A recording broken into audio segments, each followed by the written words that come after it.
আলহামদুলিল্লাহ রাব্বিল আলামিন ওয়াসসালাতু ওয়াসসালামু আলা আশরাফিল আমবিয়া ওয়াল মুরসালিন নবিয়িনা মুহাম্মদ ওয়া আলিহি ওয়া আসহাবিহি আজমাইন আম্মা বাদ।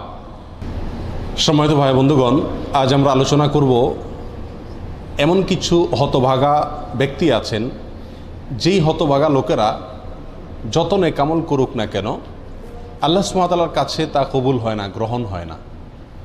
আর বলাই বাহুল্য, আপনি আমল করবেন, ইবাদত করবেন আল্লাহকে সন্তুষ্ট করার জন্য। আল্লাহকে সন্তুষ্ট করলেই আপনি জান্নাতে যেতে পারবেন।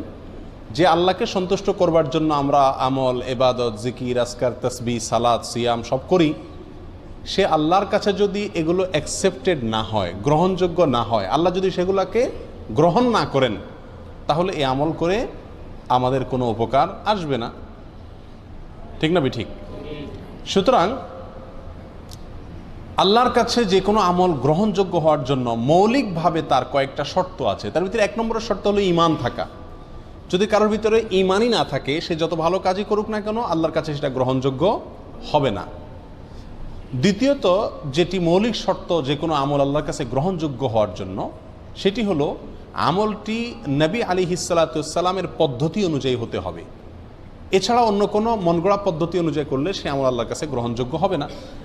তৃতীয় যে শর্ত আছে আল্লাহর কাছে যে কোনো আমল গ্রহণযোগ্য হওয়ার জন্য, সেটা হলো সে আমলটি করতে হবে ইখলাসের সঙ্গে, নিষ্ঠার সঙ্গে।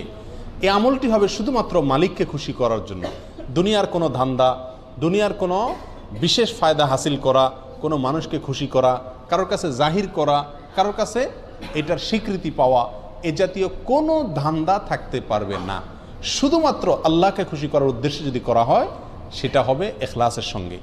অতএব যদি আমি ঈমানের সঙ্গে নবী আলাইহিস সালামের পদ্ধতি অনুযায়ী সহিভাবে এবং শুধুমাত্র আল্লাহকে খুশি করার উদ্দেশ্যে এবং দুনিয়ার কোনো মানুষের কাছ থেকে কোনো ফিডব্যাকের আশা করা ছাড়া কোনো ইবাদত করি, তাহলে ইনশাআল্লাহ সেই ইবাদত আল্লাহর কাছে গ্রহণযোগ্য হওয়ার মতো উপযুক্ত ইবাদত বলা যেতে পারে। এরপরেও ব্যক্তির ব্যক্তিগত কিছু চারিত্রিক ত্রুটির কারণে, কিছু দোষের কারণে, কিছু খারাপ স্বভাবের কারণে অনেক সময় এই শর্তগুলো থাকা সত্ত্বেও আল্লাহ সুবহানাহু ওয়া তাআলার কাছে আমল গ্রহণযোগ্য হয় না। এরকম 13 শ্রেণীর ব্যক্তির সঙ্গে আজকে আমরা পরিচিত হব। এই 13 ক্যাটাগরির কোনো একটিতে যদি আমরা কেউ থাকি, তাহলে ইবাদত কবুলের যে মৌলিক শর্ত আছে সেই শর্তগুলো পাওয়া সত্ত্বেও আল্লাহ সুবহানাহু ওয়া তাআলা আমাদের ইবাদত গ্রহণ করবেন না। তার ভিতরে 1 নম্বরে যে ব্যক্তির কথা বলবো, সেটি সুনানে নাসাইতে বর্ণিত হয়েছে। নবী আলাইহিস সালাম বলেছেন, লা ইয়াকবালুল্লাহু মিন মুশরিকিন আশরাকা বা'দা ইসলামিহি আমালা হাত্তা ইউফারিকাল মুশরিকিনা ইলাল মুসলিমিন। অর্থাৎ নবী আলাইহিস সালাম বলেছেন, কোনো ব্যক্তি ইসলাম গ্রহণ করলেন, আগে তিনি অমুসলিম ছিলেন, ইসলাম গ্রহণ করার পরে যদি আবার সে শিরকে ফিরে যায়, আবার তিনি যদি শিরকে লিপ্ত হয়ে যান, তাহলে তার কোনো আমল আল্লাহ সুবহানাহু ওয়া তাআলা গ্রহণ করবেন না। যদি সে শিরকে লিপ্ত হওয়ার পরে তওবা করে আবার মুসলমানও হয়, তবুও তার আমল গ্রহণযোগ্য হওয়ার জন্য শর্ত হলো হাত্তা ইউফারিকাল মুশরিকিনা ইলাল মুসলিমিন। সে মুশরিকদের দল, মুশরিকদের দেশ, মুশরিকদের সমাজ ত্যাগ করে মুসলমানদের সমাজে আসার আগ পর্যন্ত তার কোনো আমল গ্রহণযোগ্য হয় না।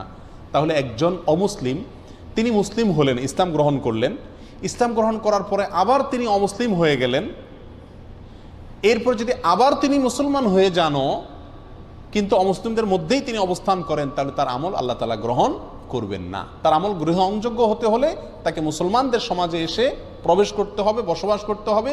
এর ফলে সেই ইসলামের উপরে টেকা তার জন্য কি হবে? সহজ হবে। তাহলে আল্লাহর জন্য খারাপ সমাজ, মন্দ সমাজ ত্যাগ করে ভালো সমাজে আসা, এটা বান্দার নেক আমল কবুল হওয়ার জন্য অন্যতম একটি উপায় এবং মাধ্যম। আল্লাহ তাআলা আমাদের সবাইকে এই গুণটি অর্জন করার তৌফিক দান করুন। আমরা সবসময় ভালো সমাজে মুমিনদের সঙ্গে, মুত্তাকিদের সঙ্গে উঠা বসা, তাদের সাথে পরিচিত হওয়া, তাদের সাথে বন্ধুত্ব করা, তাদের সঙ্গে সব লেনদেন করা, কারবার করা, তাদেরকে অন্তরে জায়গা দেওয়া এবং জলছল করা, এটার চেষ্টা করব। তাহলে আমল আল্লাহ সুবহানাহু ওয়া তাআলার কাছে গ্রহণযোগ্যতা পাবে ইনশাআল্লাহ। আর এর বিপরীতে বিশেষ করে যদি কেউ ইসলাম গ্রহণ করার পরে যদি আবার শিরকে ফিরে যায়, তার কোনো আমল আল্লাহ তাআলা আর কবুল করেন না। যদি সে মুসলিমও হয়ে যায়, তবুও তাকে আমল আল্লাহর কাছে গ্রহণযোগ্য করাতে হলে মুসলমানদের সমাজে ফিরে আসতে হবে। তাহলে 1 নম্বর ব্যক্তি পেলাম যে ইসলাম গ্রহণ করার পরে আবার শিরকে চলে গেছে, তার আমল আল্লাহ তাআলা কি করবেন না? গ্রহণ করবেন না। গ্রহণ করবেন শর্ত হলো সে আবার মুসলমানদের মধ্যে ফিরে আসবে, ইসলাম গ্রহণ করবে। এই সমাজে চলে আসবে, তখন আল্লাহ তাআলা গ্রহণ করবেন। নাম্বার 2 এবং 3, 2 এবং 3 এই দুটো পয়েন্ট বর্ণিত হয়েছে আবু দাউদ এবং সহিহ ইবনে খাজামা বর্ণিত এক হাদিসের মধ্যে। নবী আলাইহিস সালাম এখানে এই হাদিসে 2 ব্যক্তির কথা বলেছেন, যে 2 ব্যক্তির আমল আল্লাহ সুবহানাহু ওয়া তাআলা কি করবেন না, কবুল করবেন না। কারা তারা? নবী আলাইহিস সালাম বলেছেন, লা ইয়াকবালুল্লাহু সালাতান বিগাইরি তাহুরিন। এটা হলো দ্বিতীয় ব্যক্তি। ওই ব্যক্তির সালাত আল্লাহ সুবহানাহু ওয়া তাআলা কবুল করবেন না যে সালাত পড়তেছে পবিত্রতা অর্জন করা ছাড়া। তার মানে পবিত্রতা অর্জন করা সালাতের জন্য পূর্ব শর্ত। এখন যদি পবিত্রতা অর্জনের ত্রুটি থাকে, কোথাও শুকনা থাকে, ভালো করে ওযু না করেন, ভালো করে গোসল না করেন, তাহলে আপনার এই সালাত হবে না। এই সালাত আবার পুনরায় করতে হবে, এটা বিশুদ্ধই হবে না, আল্লাহ তাআলার কাছে এটা অ্যাকসেপ্টেডই হবে না। তাহলে সালাত এটা আদায় করার জন্য, এটা কবুল হওয়ার জন্য পূর্ব শর্ত হলো পবিত্রতা থাকা। সম্প্রতি একটা ভিডিও ক্লিপ, ছোট ভিডিও ক্লিপ আপনারা অনেকেই দেখেছেন হয়তো, অনলাইনে প্রচুর পরিমাণ ছড়িয়ে গেছে। সেটা হলো হারামে মক্কায় ভারতের 2 জন লোক, ইন্ডিয়ার 2 জন লোক, তারা উমরা বা হজ করার জন্য আসছেন দেখা যাচ্ছে ভিডিওতে, এবং জামাত দাঁড়ায় গেছে হারামে। এখন আশপাশে হয়তো অজুর জায়গা ধারে কাছে নাই, তো তারা এক জায়গায় এরকম শূন্যের মধ্যে কোনো পানিটাই নাই, এভাবে নিচ্ছে, কুলি করতেছে, হাত মুখ ধুইতেছে, পানি কিন্তু নেই। একটা ড্রাম বা বাক্সর সামনে এরকম হাত দিচ্ছে, মুখে মুছতেছে, মানে মনে মনে অজু করতেছে, অথচ পানি নেই। তাদেরকে আশপাশে অনেকে বোঝানোর চেষ্টা করছে যে ভাই পানি তো নেই, তোমরা কি অজু করতেছো। তারা এটা নিয়তে অজু করে ফেলতেছে। তাহলে এইভাবে যদি কেউ অজু করে তার সালাত কবুল হবে না। অপবিত্র ব্যক্তির সালাত নামক ইবাদত আল্লাহ কি করবেন না, কবুল করবেন না। এটা হলো দ্বিতীয় ব্যক্তি যার সালাত বা ইবাদত কি হবে না, কবুল হবে না। অতএব ভালোভাবে উত্তম রূপে ওযু এবং গোসল করতে হবে। নাম্বার 3, ওয়ালা সাদকাতা মিন গুলুল। আমাদের সমাজে আজ হালাল ইনকাম করা মানুষ, হালাল উপার্জন করা মানুষ সোনার হরিণ হয়ে গেছে ভাই। আলহামদুলিল্লাহ, দানকারী মানুষের অভাব নেই, সবাই টুকটাক দান করার চেষ্টা করে। কিন্তু এই হাদিসটি জানার পরে দান করার চাইতে ইনকাম যেন হালাল থাকে সেদিকে আমরা বেশি গুরুত্ব দেব। নবী আলাইহিস সালাম বলেছেন, ওয়ালা সাদকাতা মিন গুলুল। অবৈধ সম্পদ আত্মসাৎ করে যে সম্পদ কামাই করেছেন, হারাম উপায়ে যে সম্পদ কামাই করেছেন, সেই সম্পদ দিয়ে যদি আপনি সাদকা করেন, দান করেন, এই দান কবুল হবে না, এটা আল্লাহর কাছে গ্রহণযোগ্য হবে না। তাহলে তৃতীয় ব্যক্তি হলেন ওই ব্যক্তি যে ব্যক্তি হারাম পথে উপার্জন করেন, তার দানের ইবাদত আল্লাহ কি করবেন না, কবুল করবেন না। নাম্বার 4 নম্বর, যার আমল ইবাদত কবুল হবে না, বিশেষ করে সালাতের কথা বলা হচ্ছে এখানে, সালাত কবুল হবে না, তিনি হলেন ওই মহিলা যে মহিলা সালাত আদায় করছেন অথচ তিনি খেমার পরেন নাই, অর্থাৎ ওড়না পরেন নাই। সুনান আবু দাউদের হাদিসে আসছে, নবী সাল্লাল্লাহু আলাইহি ওয়াসাল্লাম বলেছেন, লা ইয়াকবালুল্লাহু সালাতা হাইদিন ইল্লা বিখিমার। প্রাপ্ত বয়স্কা মহিলা তিনি যদি সালাত আদায় করেন তো তার সালাত আল্লাহ সুবহানাহু ওয়া তাআলা কি করবেন না, কবুল করবেন না, যদি তার মাথায় কি না থাকে, ওড়না না থাকে। অর্থাৎ যেভাবে সতর ঢেকে সালাত আদায় করা দরকার সেভাবে যদি সতর না ঢাকা হয় তাহলে তার সালাত হবে না। আমাদের সমাজে বেশিরভাগ মা বোনেরা না জেনে না বুঝে এমনভাবে সালাত আদায় করেন, এমন পোশাকে সালাত আদায় করেন যেই পোশাকে সালাত হয় না, এবং শত শত হাজার হাজার লক্ষ লক্ষ মা বোনরা এভাবে সালাত আদায় করেন বলে আমি জানি। আমাদের পুরুষদের দায়িত্ব তাদেরকে শিখিয়ে দেওয়া। মেয়েদের সালাত বিশুদ্ধ হওয়ার জন্য পূর্বশর্ত হলো সালাতের মধ্যে সতর ঢাকতে হয়। পুরুষরা পুরুষদের পরিমাণে, মহিলারা মহিলাদের সতর ঢাকতে হয়। মহিলাদের সালাতের মধ্যে সতর হলো তার মুখমণ্ডল ছাড়া, এবং অনেক ওলামা ইকরাম বলেছেন 2 হাতের কবজি ছাড়া এবং 2 পায়ের পাতা ছাড়া, কেউ কেউ পাতাকেও যোগ করেছেন। আর বাকি পুরো শরীর ঢাকতে হবে। মাথার চুল সেটাও দেখা যেতে পারবে না, খোলা থাকতে পারবে না। কাঁধ, বুক, পিঠ কোনো কিছু খোলা থাকতে পারবে না। হাতের বাজু, গোছা, বাজু, বাহু কোনো কিছু খোলা থাকতে পারবে না। এখন আমাদের দেশে আগে প্রচলিত ছিল, এখনো কোনো কোনো বৃদ্ধ মহিলাকে দেখা যায় সাদা শাড়ি আছে, নামাজের শাড়ি বলে, এটা নামাজের কাপড় আলাদা। তো শাড়ি পরলে একে তো সাদা শাড়ি এমনিই পাতলা দেখা যায়, আবার শাড়ি পরলে শরীরের অর্ধেকের বেশি এমনিই চেষ্টা করলেও ঢাকা যায় না। এই জন্য শাড়ি পরে সালাত আদায় করা উচিত না। যদি আপনি শাড়ি পরার পরে আপনি নিজেকে ওইভাবে সামলাতে পারেন তো করেন, সেটা আপনার ব্যাপার।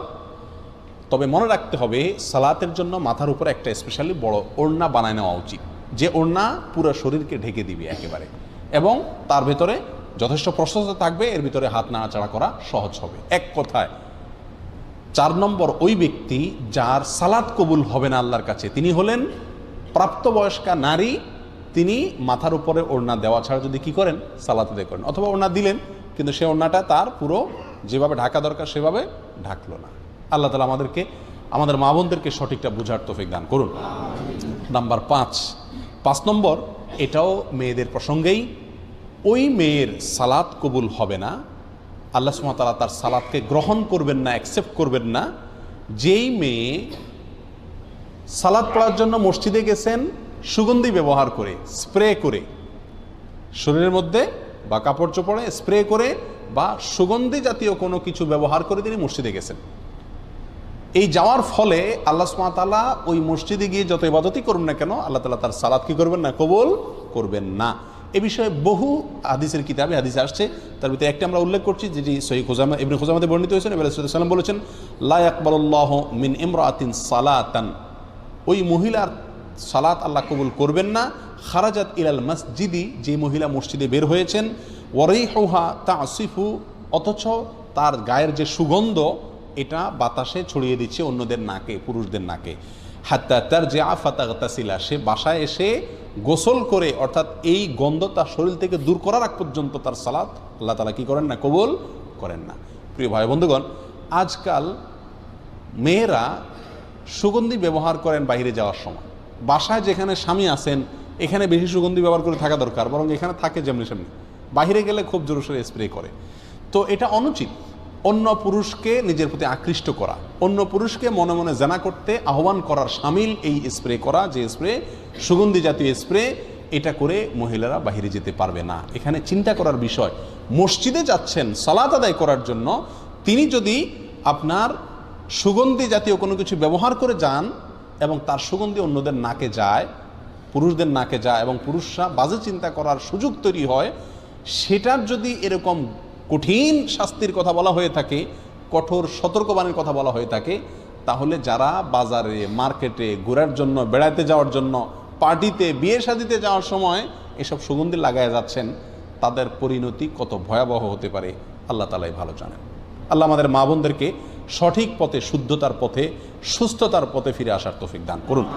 সময়ত ভাইয়েরা, 6 নম্বর, 7 নম্বর, 8 নম্বর, এক হাদিসে 3 ব্যক্তির কথা একসঙ্গে বলা হয়েছে যাদের সালাত আল্লাহ সুবহানাহু ওয়া তাআলা কি করেন না, কবুল বা গ্রহণ করেন না।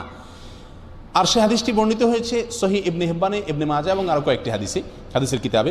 নবী আলাইহিস সালাতু ওয়াস সালাম বলেছেন, সালাসাতুন লা তারতাফিউ সালাতুহুম ফাওকা রুউসিহিম শিবরা, 3 ব্যক্তি আছে যারা নামাজ পড়লে তাদের নামাজটা মাথার 1 বিঘত উপরে উঠে না, আল্লাহর আরশ পর্যন্ত যাওয়া তো পরের কথা, অর্থাৎ তাদের এই সালাত আল্লাহর কাছে কবুল হয় না। সেই লোক কারা? হতভাগা। রাজুলুন আম্মা কওমান ওয়া হুম লাহু কারিহুন, 1 নম্বর হলেন ওই ব্যক্তি, যে ব্যক্তি কোনো এলাকার মানুষের মসজিদের ইমাম, তিনি ইমামতি করেন, অথচ মুসল্লিরা তার উপরে অসন্তুষ্ট। অসন্তুষ্ট বলতে ন্যায়সঙ্গত কারণে অসন্তুষ্ট। আজকাল তো হুজুররা চলা একটু বাঁকা হইলেও পাবলিক বলে না হুজুর পছন্দ না। তো হুজুরের ব্যক্তিগত কারণে যদি আপনি অপছন্দ করেন, সেটাতেই হুজুরের কোনো কিছু আসবে যাবে না, ওটাতে আপনার কপাল আপনি পড়বেন। কিন্তু যদি যুক্তিসঙ্গত কারণে লোকটা বেদাতি, লোকটা খারাপ মানুষ, লোকটার ভিতরে কোনো বদভ্যাস আছে, সেই কারণে যদি পাবলিক তার প্রতি অসন্তুষ্ট থাকে, তাহলে এই ব্যক্তি জেনে শুনেও পাবলিক আমার উপর অসন্তুষ্ট, আমার কোনো চরিত্রের দোষের কারণে, তারপরেও সেই ইমামতির আসন ধরে আছে, আঁকড়ে আছে, তো এই ব্যক্তির উপরে, এই ব্যক্তির ব্যাপারে এই কথা আসছে যে তার সালাত তার মাথার 1 বিঘত উপরেও উঠে না, অর্থাৎ আল্লাহর কাছে কবুল হয় না। নাম্বার 2, ওয়ামরাআতুন বাতাত ওয়া যাওজুহা আলাইহা সাখিত, ওই মহিলা যিনি সারাটি রাত কাটিয়ে দিলেন অথচ সারা রাত তার স্বামী তার উপরে অসন্তুষ্ট। আমাদের মা বোনদের মধ্যে এই সমস্যাটা ঘরে ঘরে কম বেশ আছে। স্বামী স্ত্রী ঝগড়া লাগবেই, এটা চিরন্তন বিষয়। নবী আলাইহিস সালামের মতো মানুষ, তার সঙ্গে উম্মাহাতুল মুমিনিন রাদিয়াল্লাহু তাআলা আনহাদের সাথেও মনোমালিন্য তৈরি হয়েছে। নবী আলাইহিস সালাম রাগ করে মসজিদে যান নাই, বাসায় যান নাই, মসজিদে শুয়ে রয়েছেন, ওমর রাদিয়াল্লাহু তাআলা এসে মধ্যস্থতা করে মিলিয়ে দিয়েছেন। এই ঘটনা ঘটছে।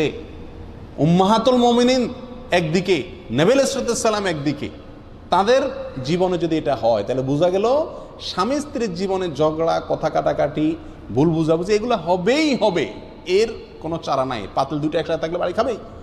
কিন্তু আমাদের বোনদেরকে খেয়াল করতে হবে, যেহেতু আমাকে আল্লাহর সন্তুষ্টি অর্জন করতে হবে, আমার ইবাদত আল্লাহর কাছে কবুল করাইতে হবে। অতএব রাগ করে আপনি থাকেন, কিছু সময় থাকেন, সমস্যা নাই, সারাটা রাত স্বামীর উপরে রাগ করে আপনি থাকিয়েন না। অন্তত রাতের কিছু অংশ গেলে রাগটা মিটানোর চেষ্টা করেন। যদি স্বামী অন্যায়ভাবে রাগ করে থাকে, গায়ের জোর রাগ করে, সেটা ভিন্ন কথা।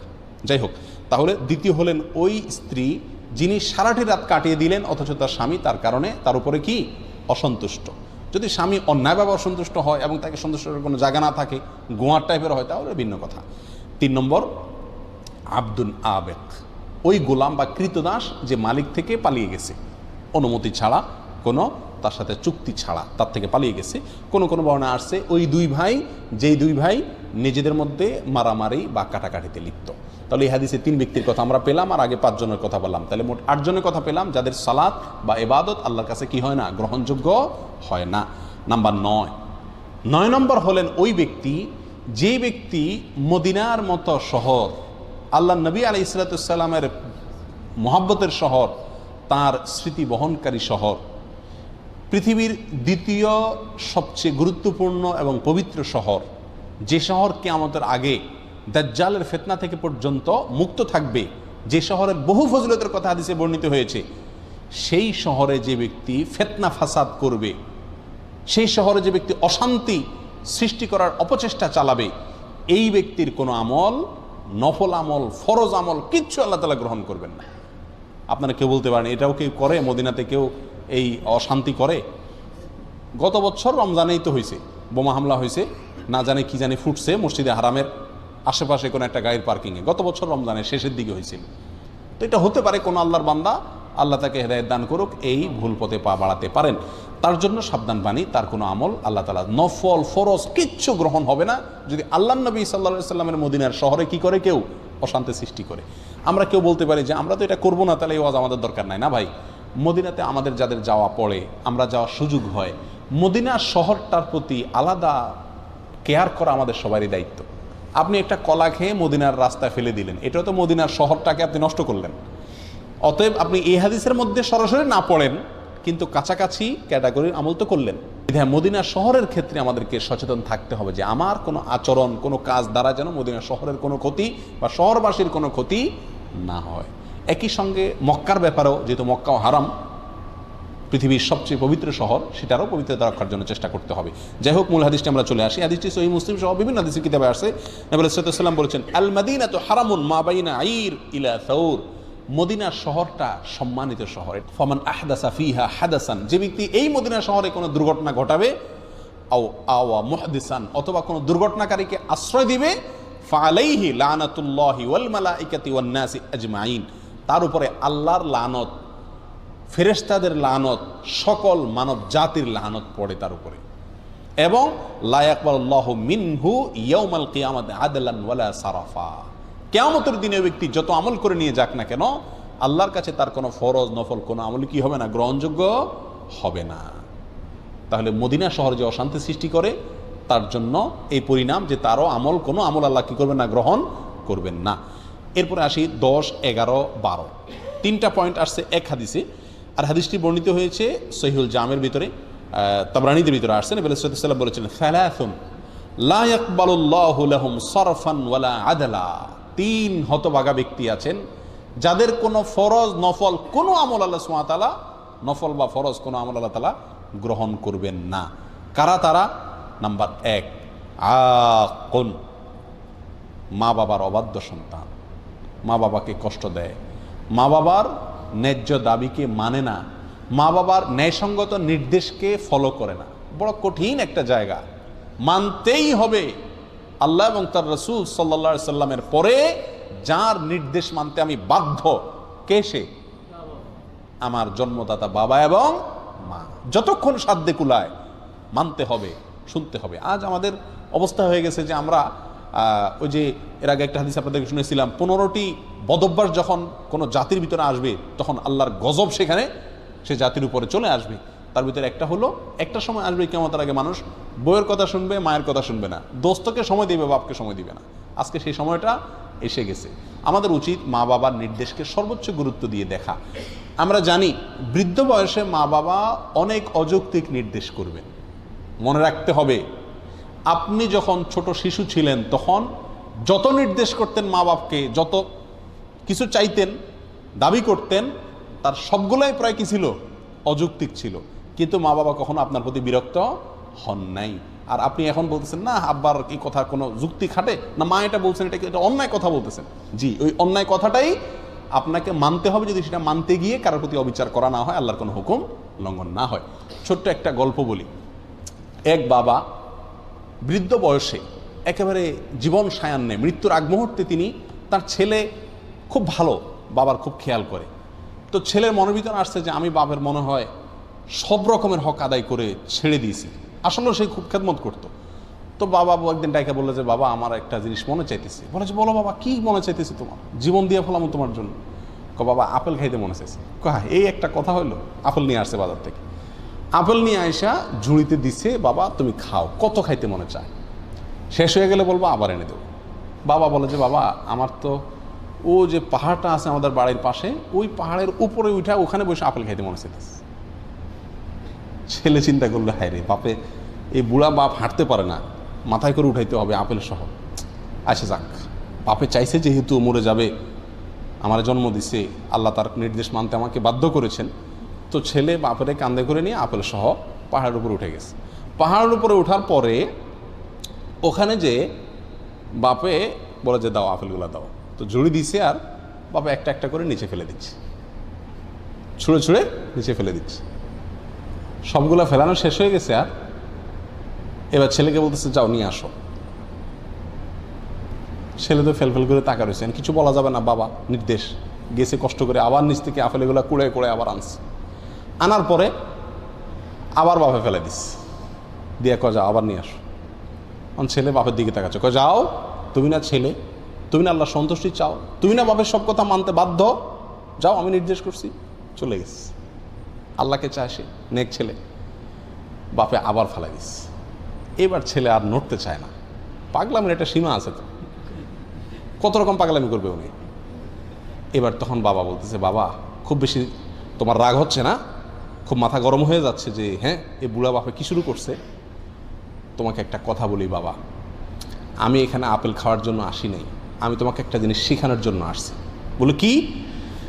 বললেন যে তুমি যখন ছোট ছিলা, পিচ্ছি ছিলা, তখন তোমাকে আমি বল কিনে দিছিলাম, তুমি বল চাইছো। এরপর তুমি বলছো না বল হইলে হবে না, আমি পাহাড়ের উপরে যাই খেলবো। আসছো পাহাড়ের উপরে, ভালো কথা, অযৌক্তিক নির্দেশ, তাও মানছি। তখন তুমি এই বলটা খেলতে গিয়া কত সবার যে নিচে ফালাইছো তার কোনো হিসাব নাই। আমি সেই বল নিচ থেকে কুড়ে বারবার আয়না দিছি। তুমি আজকে আমার আপেল 3 বার কুড়েয়া তোমার কাছে বিরক্তি লাগতেছে যে বাবা অযৌক্তিক নির্দেশ করতেছে। তুমি ছেলে এইরকম অযৌক্তিক নির্দেশ শত শতবার আমাকে করছো। সেদিন আমি তোমার নির্দেশ মানতে গিয়া আমার কোনো মনে কষ্ট হয় নাই, আমি ওই বল আইনা আরো চুমা দিয়া তোমারে দিছি। তুমি ফালাইছো, আমি আইনা আইনা দিছি। আজকে তুমি আপেল কুড়াইতে গিয়ে তোমার কষ্ট হচ্ছে না, মনে কষ্ট হচ্ছে। সেদিন তোমার বল কুড়াইতে গিয়ে আমার কোনো মনে কষ্ট হয় নাই। ছোটবেলায় পেশাব পায়খানা করি, সব নষ্ট করি আমরা, মা বাবা সেগুলো ছাপ করেন, ঘৃণ করেন না, ঘৃণা হয় না তাদের, মহব্বতের সাথে করে, আরো চুমা দেয়। আর বুড়া বয়সে মা বাবা যদি বিছানা পেশাব পায়খানা করেন তাহলে আমাদের ঘৃণা লাগে না? হয়তো করি, কিন্তু সে আন্তরিকতা মমতা থাকে না।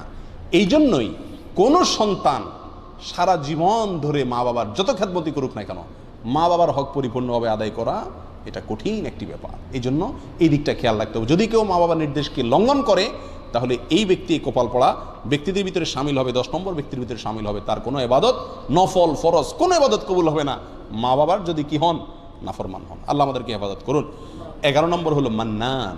মান্নানকে, মান্নান হলো ওই ব্যক্তি যে ব্যক্তি দান করে খোটা দেয়, দান করে খোটা দেয়। খুব জটিল একটা বিষয়। আজকাল আমরা দান করার পরে হ্যাঁ তোর এত খাওয়াইছি, এত পড়াইছি, এরপরে আবার আমার কথা শুনলি না, যে পাতে খাইলি সে পাতে হাগলি, এরকম কথা বলি কি বলি না আমরা? আপনার সব শেষ, বরবাদ হয়ে গেল, আপনার আমল আল্লাহর কাছে কবুল হবে না। খোটা দেওয়া মানুষ করবেন আল্লাহর জন্য, ওই ব্যক্তির কাছ থেকে থ্যাংক ইউ আশা করবেন না, স্বীকৃতিও আশা করবেন না, আশা করবেন আল্লাহর কাছে। 11 নম্বর গেল। 12 নম্বর হলেন ওয়া মুকাযযিবুন বিল কাদার, যে তকদিরকে, ভাগ্যকে অস্বীকার করে, সেই ব্যক্তিরও কোনো আমল কবুল হবে না। 13 নম্বর সর্বশেষ পয়েন্ট যেটি মুস্তাদরাকে হাকামে আসছে, লা ইয়াকবালুল্লাহু সালাতা ইমামিন হাকামা বিগাইরি মা আনজালাল্লাহ, ওই শাসক তার সালাত আল্লাহ সুবহানাহু ওয়া তাআলা কবুল করবেন না যেই শাসক আল্লাহ যা নাজিল করেছেন সেই বিধানের ব্যতিক্রম বা উল্টা ফয়সালা করে বা উল্টা বিধান অনুযায়ী সে বিচার করে, শাসন করে এবং ফয়সালা করে, তারও সালাত কবুল হবে না। এ হাদিসটি মুস্তাদরাকে হাকিমে আসছে। এ হাদিসটির বিশুদ্ধতা নিয়ে কেউ কেউ এটাকে জয়ীফ বলেছেন, কিন্তু কেউ কেউ এটাকে ইমাম হাকিম রাহিমাহুল্লাহ তিনি এটাকে সহি বলেছেন। তাহলে 13 ব্যক্তিকে আমরা পেয়ে গেলাম যাদের সালাত অথবা নেক আমল আল্লাহর কাছে কি হয় না, গ্রহণযোগ্য হয় না। আল্লাহ তাআলা আমাদের সবাইকে এই 13 ক্যাটাগরি থেকে নিজেকে মুক্ত করার তৌফিক দান করুন।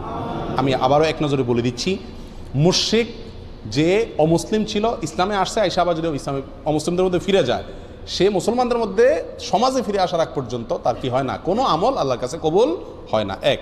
2 নম্বর হলো পবিত্রতা অর্জন করে না যে ব্যক্তি সঠিক উপায়ে, সেই ব্যক্তির সালাত কবুল হয় না। নাম্বার 3, যেই ব্যক্তি আত্মসাৎ করে অন্যায়ভাবে হারামভাবে টাকা কামাই করে দান করছে, তারও দান কবুল হবে না। নাম্বার 4, যে প্রাপ্তবয়স্কা মহিলা তিনি ভালো করে ওড়না মাথায় দিয়ে ছতর ঢেকে সালাত আদায় করেননি, তারও কি হবে না, সালাত কবুল হবে না। নাম্বার 5, যে মহিলা সুগন্ধি লাগায় মসজিদে গেছেন, বাহিরে গেলে তো আরও ভয়াবহ অবস্থা, সেই মহিলা ওই সুগন্ধি ধোয়ার আগ পর্যন্ত, গোসল করার আগ পর্যন্ত, দূর করার আগ পর্যন্ত তার সালাত আল্লাহর কাছে কি হবে না, কবুল হবে না। নাম্বার 6, ওই ইমাম যিনি মানুষের ইমামতি করলেন অথচ মুসল্লিরা তার উপরে ন্যায়সঙ্গত, যুক্তিসঙ্গত বা শরীয়তের দৃষ্টিতে কোনো কারণে অসন্তুষ্ট। নাম্বার 7, ওই মহিলা, ওই স্ত্রী যিনি সারাটা রাত কাটালেন অথচ স্বামী তার উপরে অসন্তুষ্ট, তিনি সন্তুষ্ট করার চেষ্টা করলেন না, অবশ্যই সেটা ন্যায়সঙ্গত উপায়ে এবং গোয়ার্তুমি করে নয়। নাম্বার 8, ওই কৃতদাস যে মালিকের অনুমতি ছাড়া ভেঙে গেছে, অথবা ওই দুই ভাই নিজেদের ভিতরে ঝগড়াঝাটিতে, মারামারিতে, কাটাকাটিতে লিপ্ত। নাম্বার 9, ওই কপাল পোড়া যে নবী সাল্লাল্লাহু আলাইহি সাল্লামের শহর মদিনাতে অশান্তি সৃষ্টি করে অথবা অশান্তি সৃষ্টিকারীকে জায়গা দেয়, মদিনা শহরের পবিত্রতা নষ্ট করে।